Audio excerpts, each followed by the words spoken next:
Welcome to Jerusalem Unplugged, the only podcast dedicated to Jerusalem, its history, and its people. Your host, Roberto Mazza, will bring you guests discussing their relationship with the Holy City.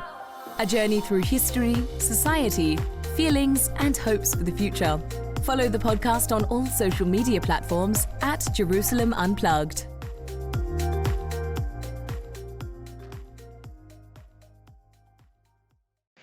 Welcome to Jerusalem Unplugged, the podcast dedicated to Jerusalem, its history, and its people. I'm your host, Roberto Mazza, and today, with great pleasure, I'm going to introduce my guest, Alex Winder. Alex is a visiting assistant professor in Middle East Studies and also the director of undergraduate studies at Brown University. Alex is a multitasking colleague and friend. In fact, has been named also recently as the co-editor of the Jerusalem Quarterly. And he has a long list of publications, and we're going to talk about, obviously, most of his work around 1929, policing in Palestine, and particularly in Jerusalem. But first things first, Alex, welcome. Thank you so much, Roberto. It's a pleasure to be on the podcast, and thank you for bringing this podcast to the world. There's been so many really interesting guests that you've had on. I hope I can reach some fraction of what the levels that they've already achieved. Thank you so much for this compliment, which I take gladly. But let's get going. And obviously the first question that I'll ask all of my guests. Alex, what is your Jerusalem? In other words, what is your connection with the city? So I was trying to think, in preparation. I know this is the kind of opening question for the podcast. So I was trying to think when I first went to Jerusalem, which would probably have been 2000 or 2001. My father actually worked for the U.S. government, and in 2000, summer of 2000, he was posted to the U.S. Embassy, which at that point was in Tel Aviv before, recently it was moved. So he and my mother moved to Tel Aviv in the summer of 2000. And of course, that was in many ways an inauspicious time to move, to Israel, Palestine. Of course, in October, the outbreak of the Second Intifada, and that, in a way, was what sparked my interest in, Israel, Palestine, the politics and history of the situation. At that point, I was an undergraduate, so I would go to visit them during winter break, summer break. And so it would have been on one of those breaks that I first went to Jerusalem as a kind of tourist, as many people, I think, first encounter people who are not from this part of the world first encounter Jerusalem.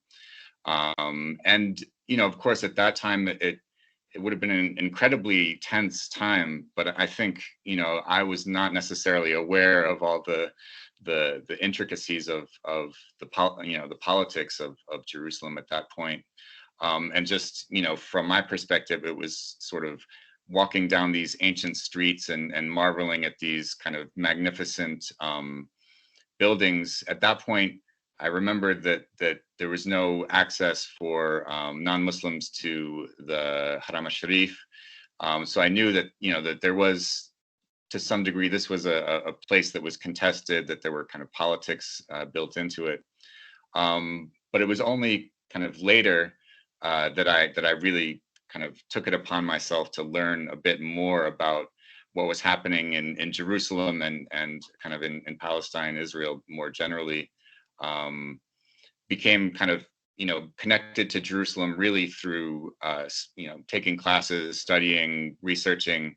After I finished my undergraduate degree, I began working at the Journal of Palestine Studies, and that really kind of, brought me in touch much more with people who were from Jerusalem, people who had very deep connections to Jerusalem, people who had written on Jerusalem. And then it took me probably about 10 years after graduating from my undergraduate degree to actually go back to Jerusalem, not to visit my parents, but to kind of be, conducting research there.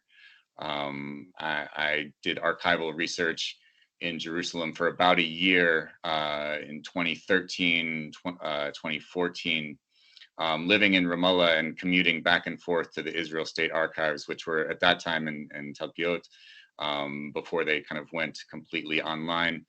And so that was also a very interesting relationship with Jerusalem, right? As a kind of commuter from Ramallah, taking the bus into Jerusalem, then taking the Bethlehem bus and getting off in Talpiot.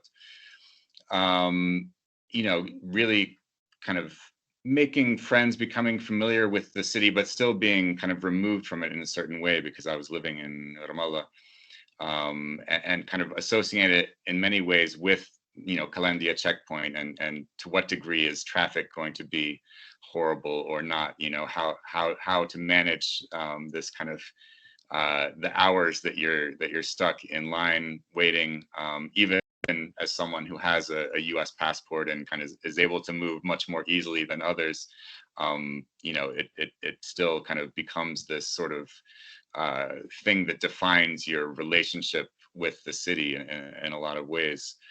And then recently I went back actually just in January 2020, kind of before the global pandemic really kind of shut down travel, with my partner Alia, and kind of it was interesting going back with her to kind of again visit it as a sort of tourist and to see it with new eyes in a way. It was her first time being there, and so again kind of seeing the major sites and kind of walking through the old city of Jerusalem with much more knowledge, but also kind of again kind of seeing it for the first time, as if for the first time, right? To kind of have that excitement and that kind of and this was actually, it was the first time that we went together to the Haram al-Sharif, and it was the first time I'd actually been there, which as someone who's studied Palestine and Jerusalem for many years, it seemed strange in a way that I had not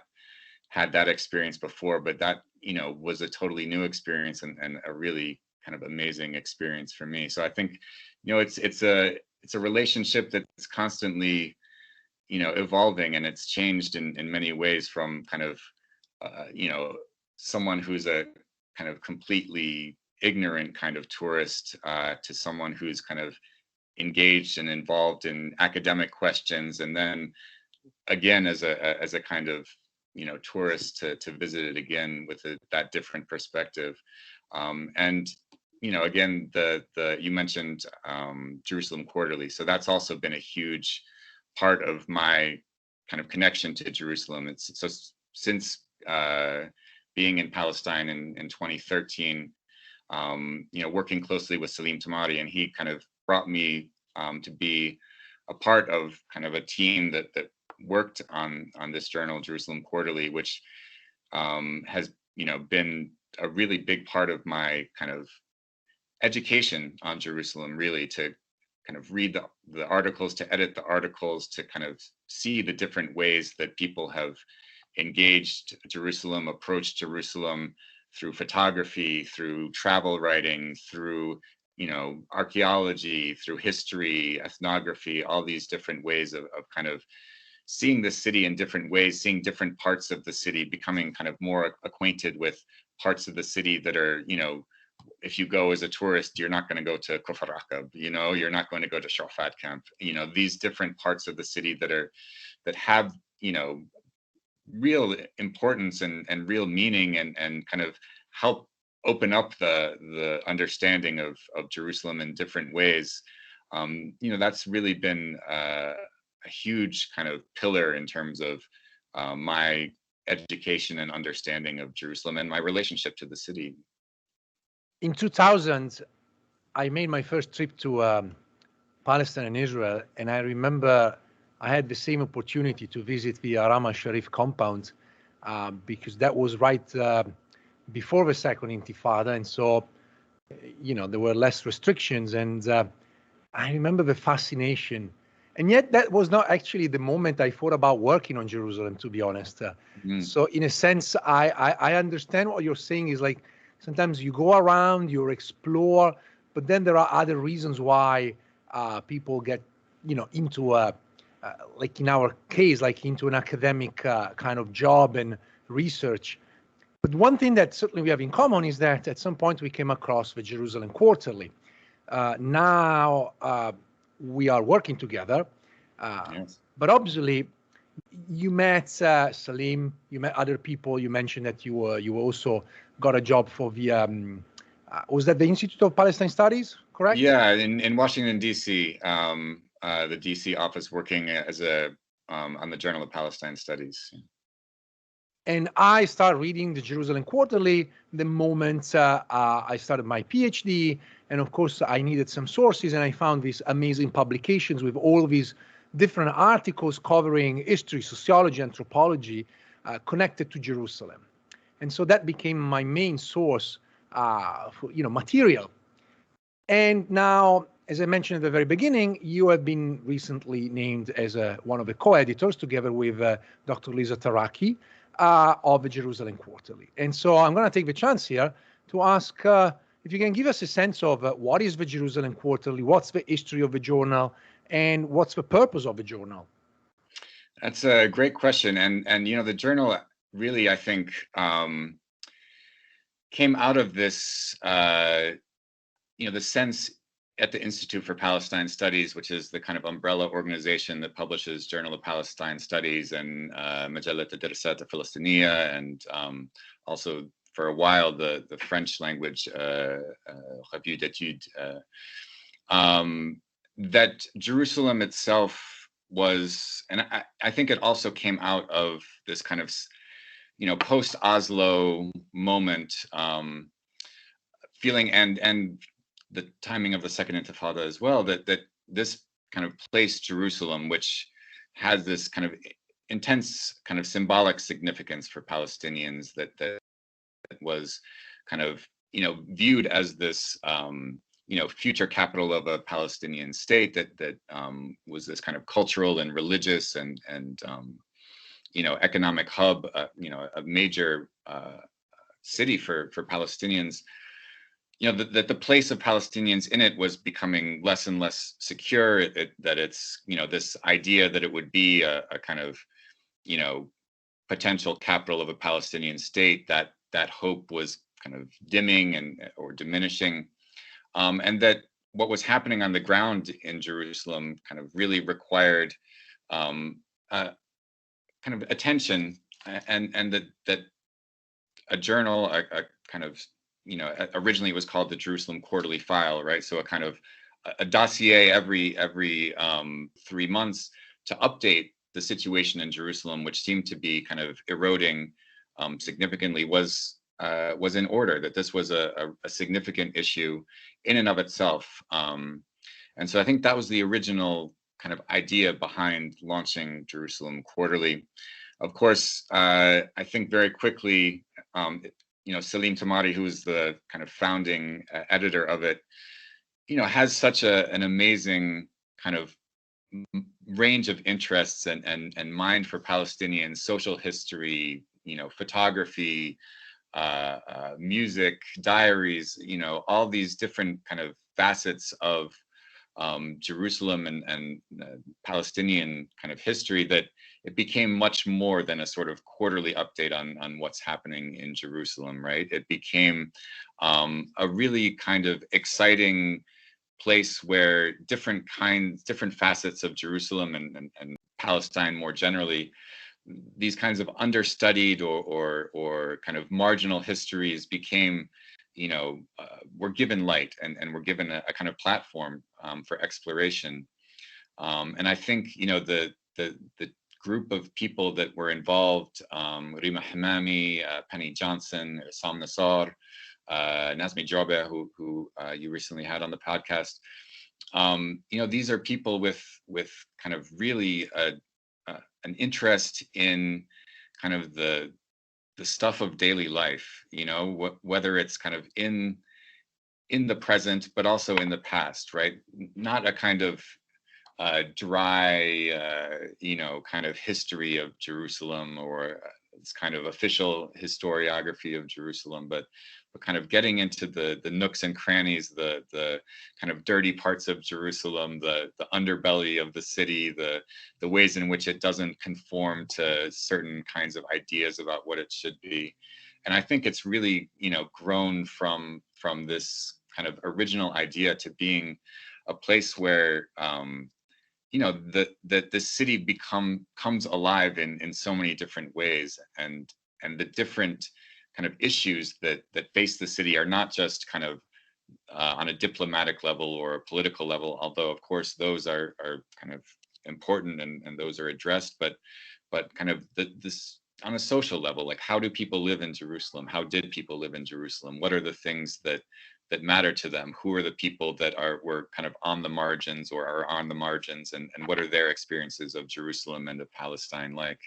A few years, Bishara Doumani came on also with Salim as a co-editor, and I think this is also, very much a vision that aligns with his of kind of Palestinian studies, thinking about all the different ways that Palestinians, to try to not see Palestine or Palestinians as a monolith, as really kind of seeing it as a dynamic society that has that is not necessarily romanticized, right? That has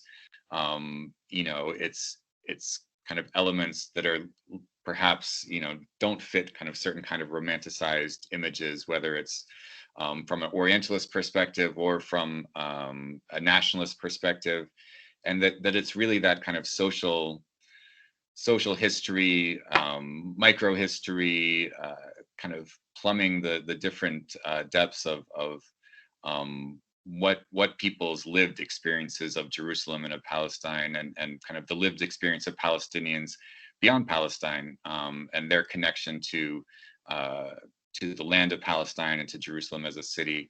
How do you kind of really take into account the diversity, the dynamism, the kind of the ways in which these histories are not kind of flat or static, but really kind of open to a lot of different ways of interpretation and of exploration.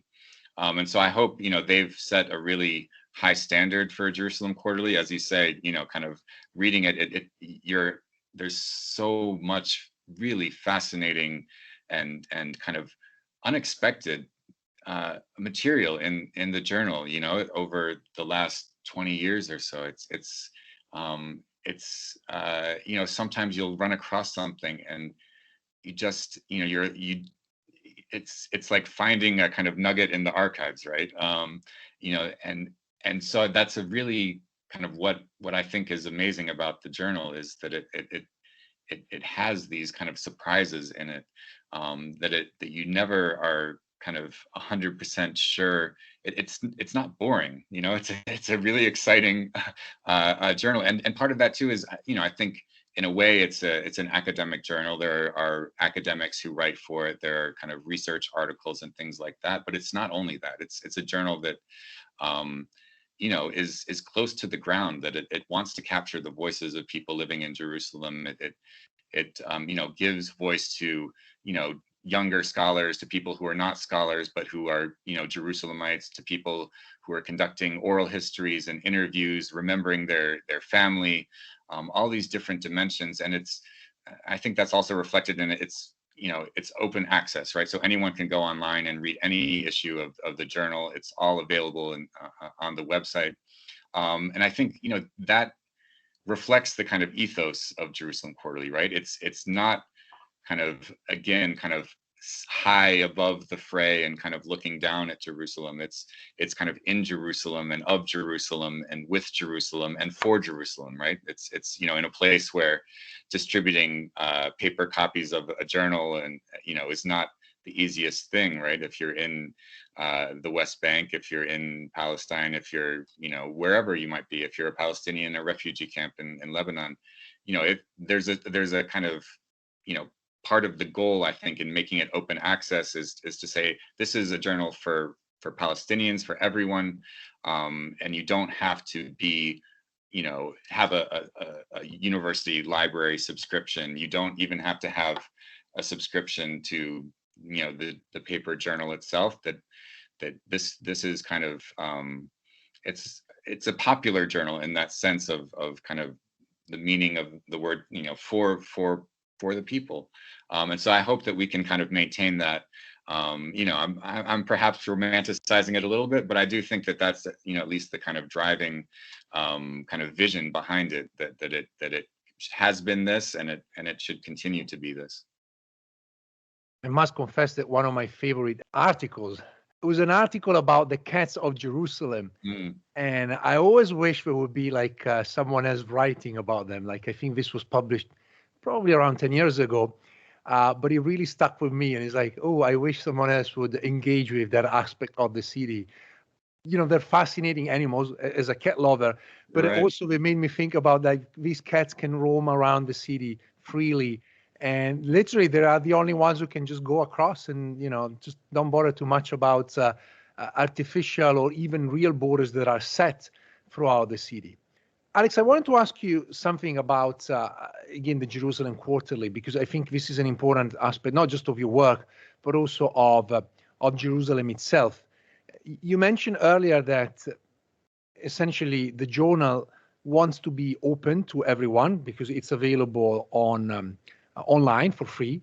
But also from my perspective, what I cherish of Jerusalem Quarterly is that it's intersectional in a sense that it's open to scholars from different backgrounds, regardless of their identity, whether they're Israeli, Palestinians, international. And that to me always made Jerusalem Quarterly a forum, a way to look at Jerusalem from multiple perspectives. And I was wondering what you make of this. I mean, I think, you kind of mentioned this in the question, but I do think in some ways it is a reflection of the city itself, right? I mean, one of the things I remember living in Ramallah and kind of commuting into Jerusalem and then kind of coming into Jerusalem to socialize is also kind of, there are all these international organizations. There's, the kind of religious institutions that bring people from all over the world. There's kind of people from, Israelis, Palestinians. There's, Armenians, of longstanding kind of Armenians who are or more recent kind of inhabitants of the city. There's that it's really, kind of reducing Jerusalem to any one thing is impossible, I think, and I think this is in many ways what Jerusalem Quarterly is kind of working against, right? The idea that Jerusalem is any kind of frozen as one particular thing, frozen as a symbol, or frozen as a holy city, or that in many ways kind of approaching Jerusalem as the city that's made up of the people that live there, of the people who are invested in it,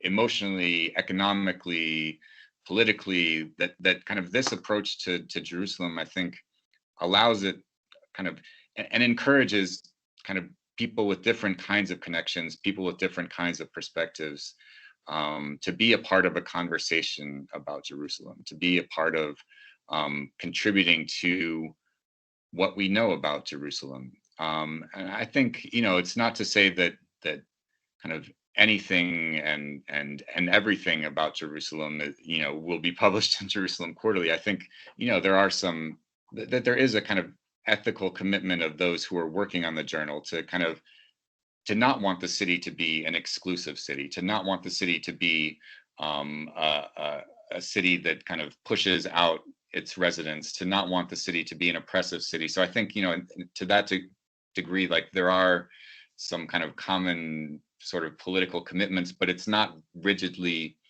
kind of defined by, what somebody's nationality is, or kind of how, that, is assumed to define their connection to Jerusalem, but rather kind of letting that connection to Jerusalem kind of speak for itself in the way people write about the city. Your work focused for the most part on policing and crime during British mandatory Palestine. And I was wondering if you can give us a sense of that period of time, and particularly focusing on the city of Jerusalem. Sometimes People associate Jerusalem with its holiness, but Mm. Jerusalem is a regular city where crime and policing are parts of the city. They're embedded in the social fabric of the city itself.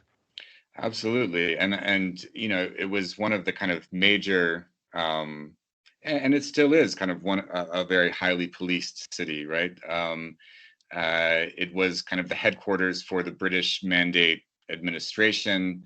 And as a result of that, it was where the kind of central prison was. It was also a city that even before the British, right, had a kind of connection to the Ottoman administration. And part of that was a kind of security apparatus. And so, one of the things I'm interested in terms of looking at kind of policing and crime, law breaking, is what it tells us about kind of the relationship between state and society, right? And so in the kind of the history of the British Mandate is one that becomes kind of increasingly repressive towards Palestinians in terms of the security apparatus. You see a kind of increase over time of the number of British police who are kind of called in, British military who are called in, especially during the 1936 to 39 revolt. But one of the things that I'm kind of actually more interested in is to think about how Palestinians who served in the police force under the British Mandate interacted with Palestinian communities during this period.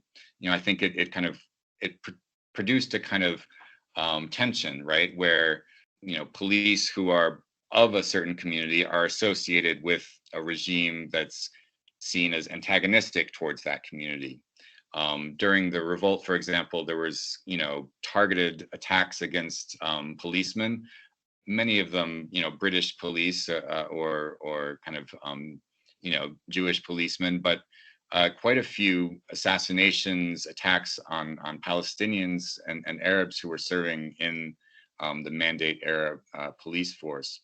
So that kind of, that in that moment during the revolt itself, you can really see the kind of the heightened tensions within the Palestinian community itself. On the other hand, for many Palestinians, it was a job, right? It was a stable, relatively well-paying government job.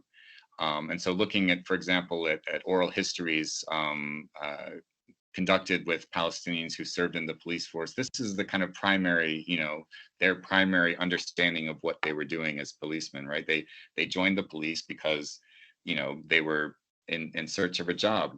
And this actually became, in Jerusalem, it became an issue for kind of in terms of this kind of divide between urban and rural Palestinians and kind of along class lines, right? So you had kind of urban Palestinian Jerusalemites who saw kind of rural Palestinians who had been enlisted into the police force coming into the city and doing police work, right? And so, there was kind of complaints that what is this sort of riffraff doing, kind of telling us what to do, essentially. So you can see, and from the British perspective, they were always interested in making sure that people who were serving in the police, or for the most part, they were interested in making sure that people who were serving in the police weren't serving in their hometowns, right? That they weren't serving in the places that they had families, that they grew up, because they were concerned that that would be a kind of corrupting influence, or that they wouldn't be able to do their jobs objectively. So for that, from their perspective, they didn't want Jerusalemites policing other Jerusalemites. They wanted non-Jerusalemites policing Jerusalemites. So you had this kind of tension within the city, kind of, especially among elites, right? Kind of looking down at these policemen. On the other hand, Jerusalem is a city that's kind of expanding wildly in the Mandate period, right? And so there is kind of, with that, there's concerns about, law breaking of all different kinds. So whether it's, of course, the most common things are things like robbery, breaking and entering, burglary, these kinds of things.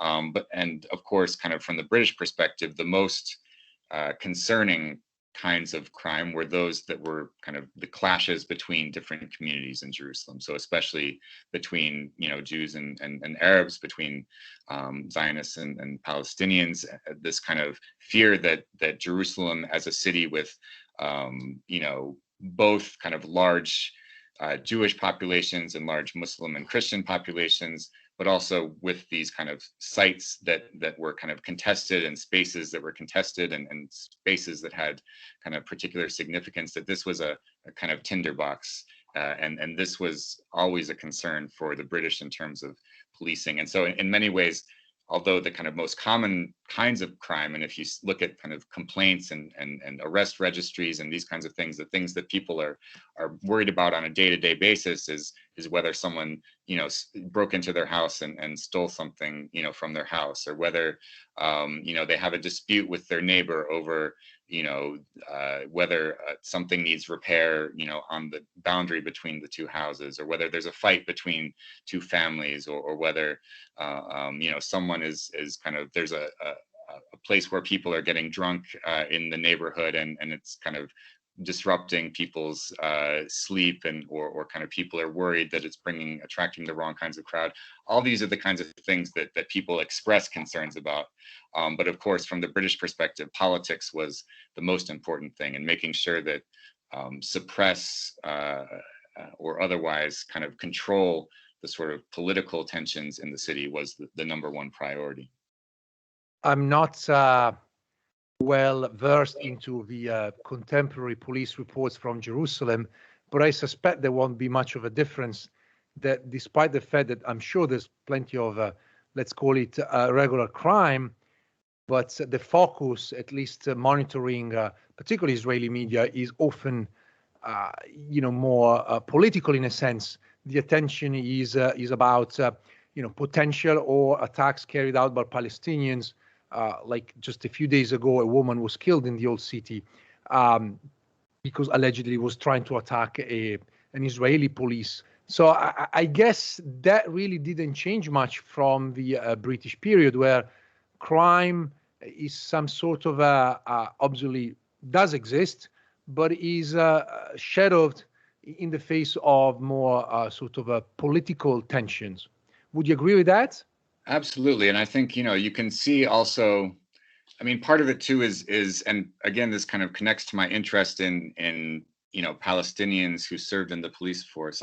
There's also this sense, that you have a kind of foreign occupying force, or a kind of a sense that the police aren't connected to the communities, and they're not rooted in the communities, and that it feels like that there's always this kind of tension between, I just looking at photographs from the Mandate period, right, of British policemen kind of in the old city, patrolling the old city, conducting searches in the old city, and looking at the present day, images and video of the kind of Israeli checkpoint at Damascus Gate, and kind of the way, the control of access to the city and things like this, that, it's in some ways a kind of, it reinforces itself, right? The more the focus is on political crime and kind of this idea of kind of politics rather than kind of quote unquote, everyday crime or normal crime,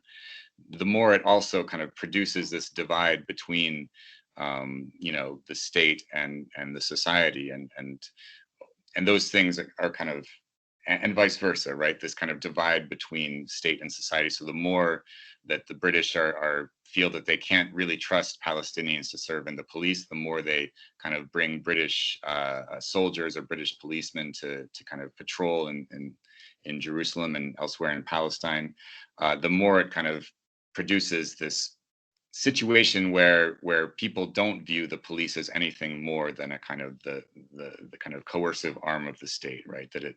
And that the policemen themselves don't have any real, knowledge of what's going on or connection to what's going on in communities. They're just there to kind of produce a certain kind of, political order that's deeply unpopular, right?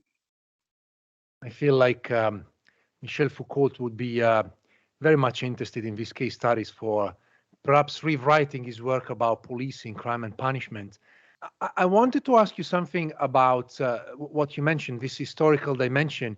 The British employed also Indians, Muslim Indians, obviously coming from British-controlled India, in order to patrol certain locations around Jerusalem, given the fact that obviously, they relied on the sort of the religious identity of this individual. And I wonder if there's any connection with how the Israelis are relying on Druze in order to control, particularly the entrance to the Haram al-Sharif. I wonder if they're using the same sort of techniques. So they sort of use individuals who share identity traits, whether it's religious or ethnical, in order to patrol certain parts of Jerusalem. I mean, I do think there's a certain kind of shared logic between kind of British colonial and Israeli ways of thinking about also kind of the kind of racial makeup of the police and this kind of, a certain kind of association of martial races. And I think, from the British perspective, this was kind of an empire-wide kind of way of thinking about who would make a good policeman, right? So you actually see this becoming an issue kind of time and again among British colonial officials in Palestine or thinking about Palestine. Whenever there would be a kind of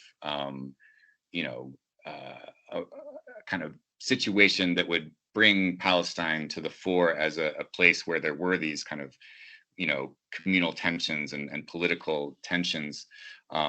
This question of, who can we have police these, Jewish and Arab populations that will kind of be able to serve as quote unquote neutral intermediaries, right?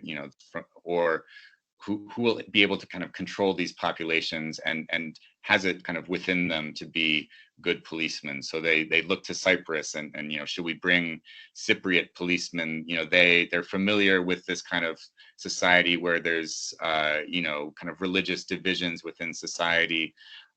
There was a kind of question of bringing Armenians, of bringing Assyrians from Iraq, and of course, the recruitment of Assyrians into the Iraqi levies became a kind of real issue in Iraq that kind of ultimately really alienated the Assyrians from Iraqi society and kind of led people to view them as kind of affiliated with kind of British colonialism, kind of quite directly, right?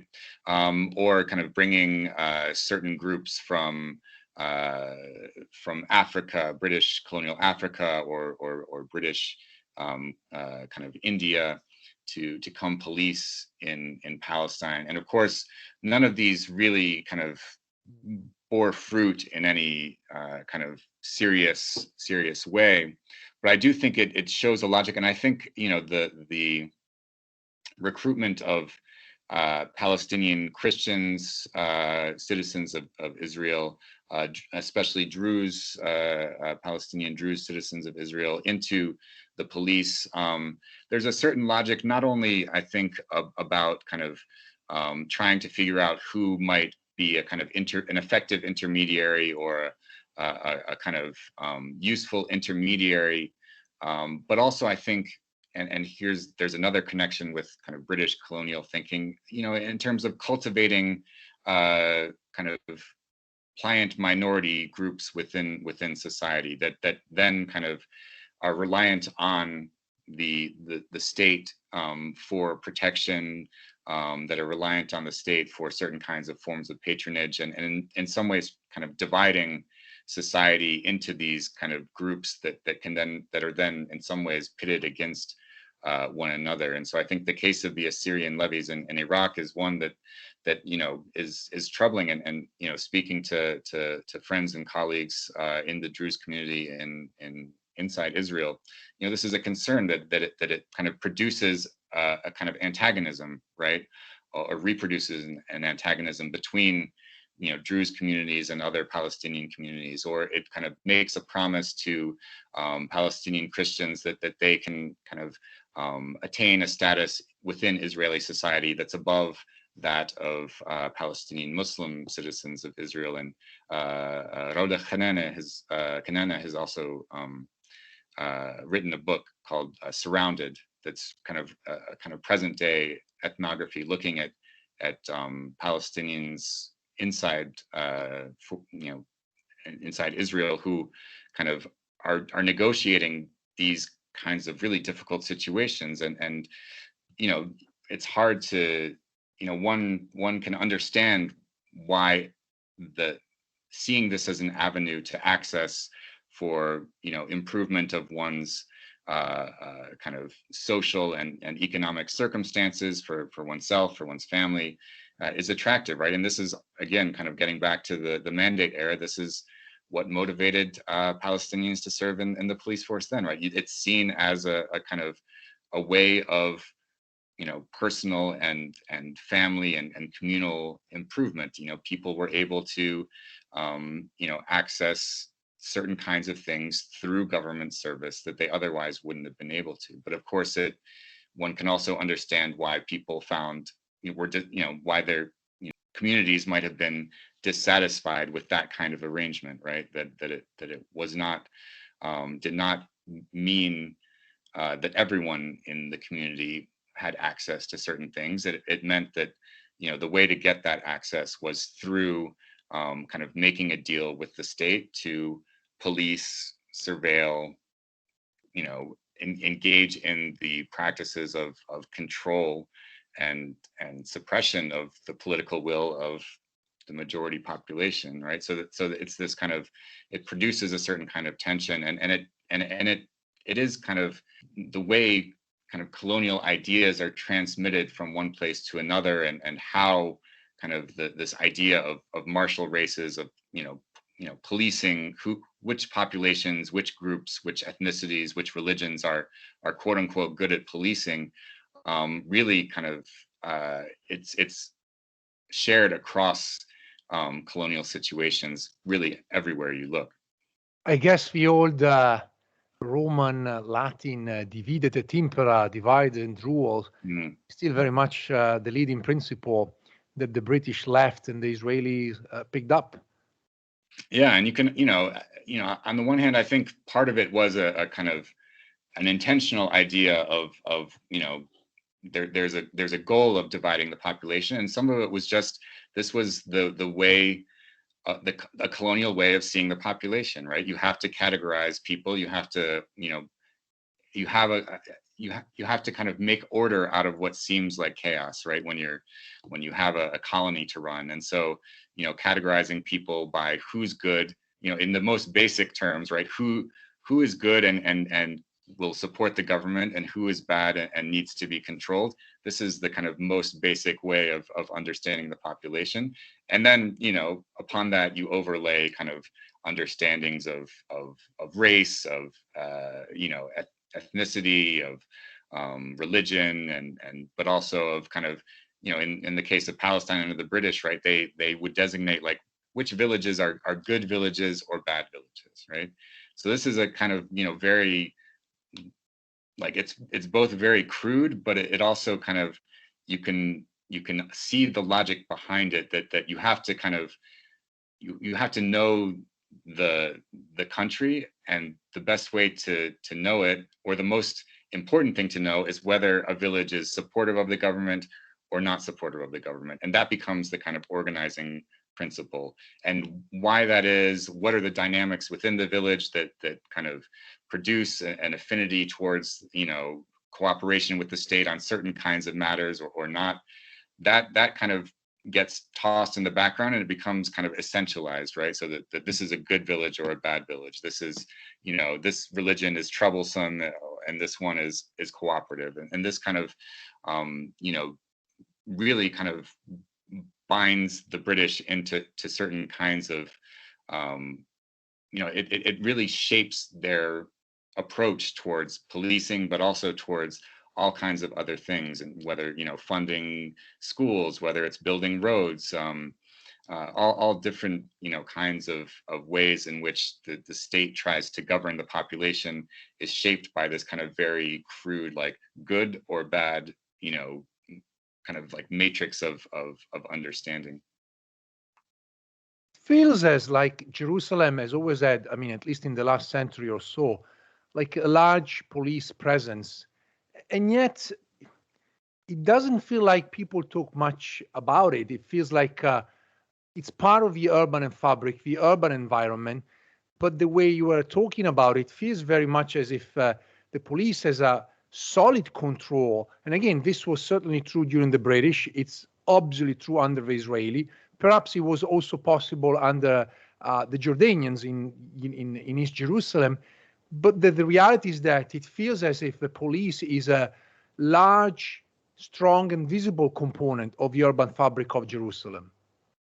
Yeah, I would say, and that's, I think it's purposeful. I think, again, there's a symbolism in this strong police presence. For the British, it was part of establishing Jerusalem as the kind of capital of the mandate, of the administrative center, of asserting British control over Jerusalem. I think for the Israelis, it's very much about the same, right? Asserting a kind of not just a material control, but also a kind of symbolic presence in the city, that the people who are, who you see, who are in uniform, who kind of have the trappings of the state literally on their bodies, right? That they are wearing uniforms issued by the state.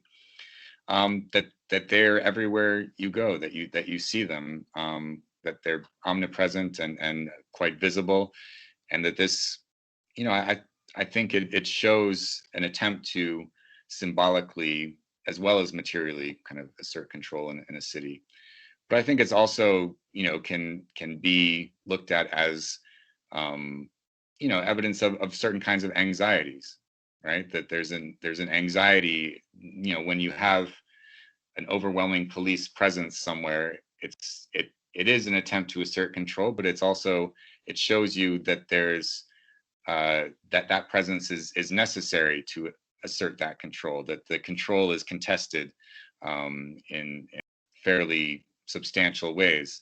In the same way that if you look at protests in the U.S. where there's huge police presence, that on the one hand it shows you that the state is not necessarily willing to accept certain kinds of protest or certain kinds of confrontations, but it also shows that there's a kind of anxiety about certain kinds of issues that can bring people onto the street, that there's an anxiety about changes in society, about political changes that kind of require the kind of re-imposition or the kind of symbolic kind of overwhelming symbolic force, right? That really you don't necessarily need all these individuals in police uniforms, but that the state feels that it's important to show that it has absolute control, and in doing so, it shows that it's kind of nervous about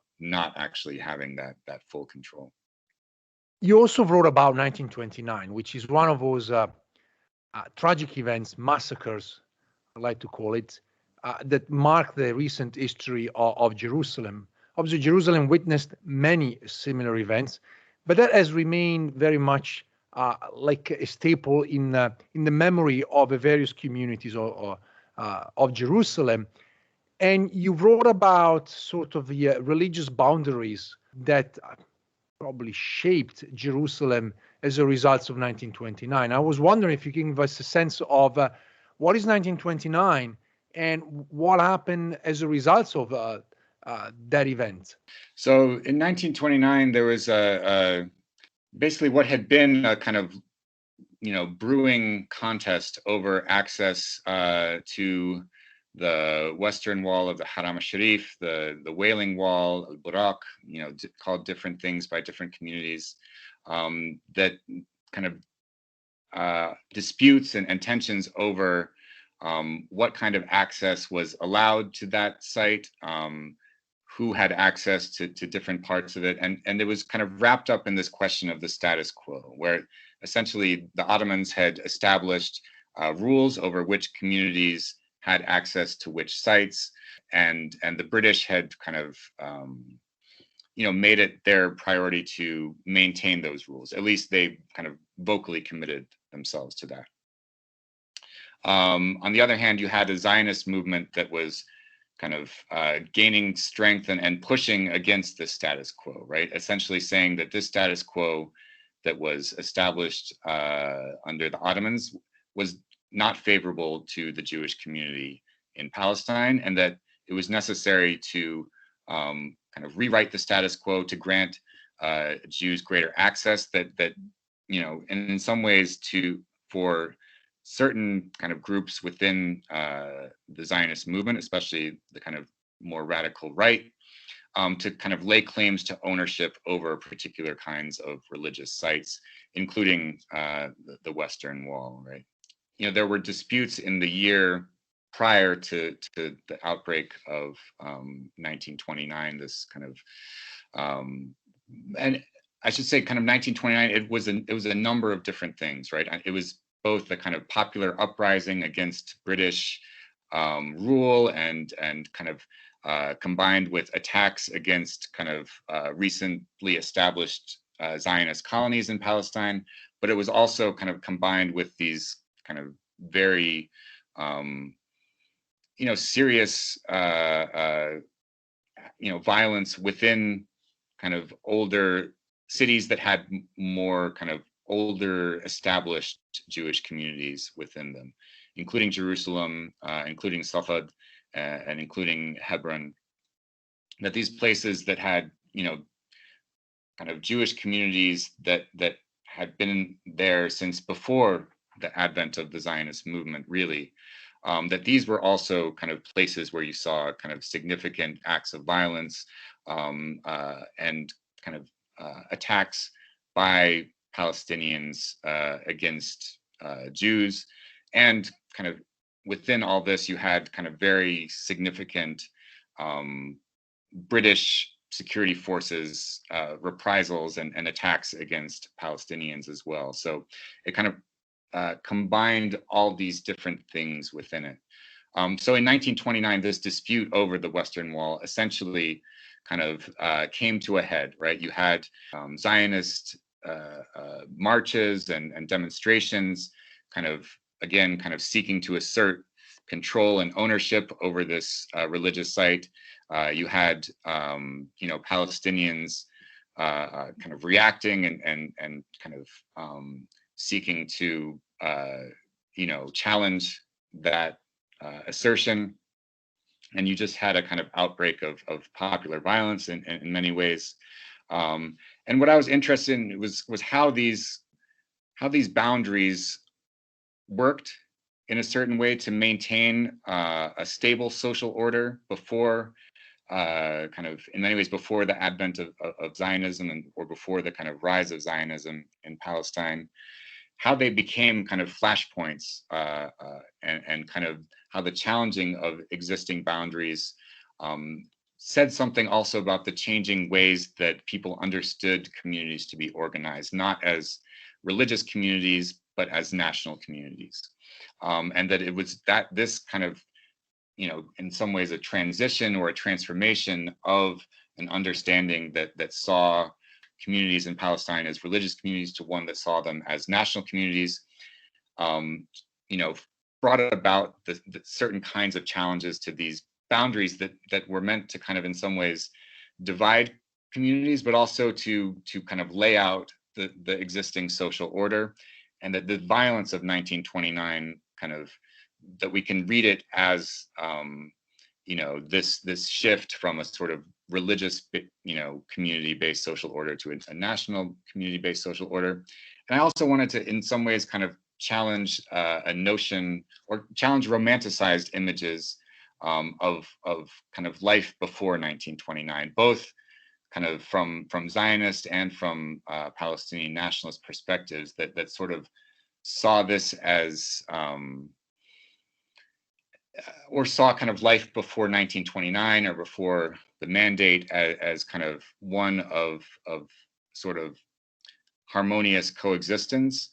And I wanted to kind of push a little bit deeper and say this how is it that this coexistence worked? In some ways it worked because there were clear boundaries between different communities. There were certain kinds of expectations about these communal boundaries, and by boundaries I mean kind of physical boundaries, but also social and the ways people interact and marry and these kinds of things, and that the attempt to kind of dissolve or rewrite these boundaries introduced by nationalism is what produced this violence. Not that, and in a way to kind of get away from this sort of like a placid ideal before this moment and then kind of violent chaos after it, and to kind of really kind of delve in and see how it is that the society worked before 1929, and what is it that changed,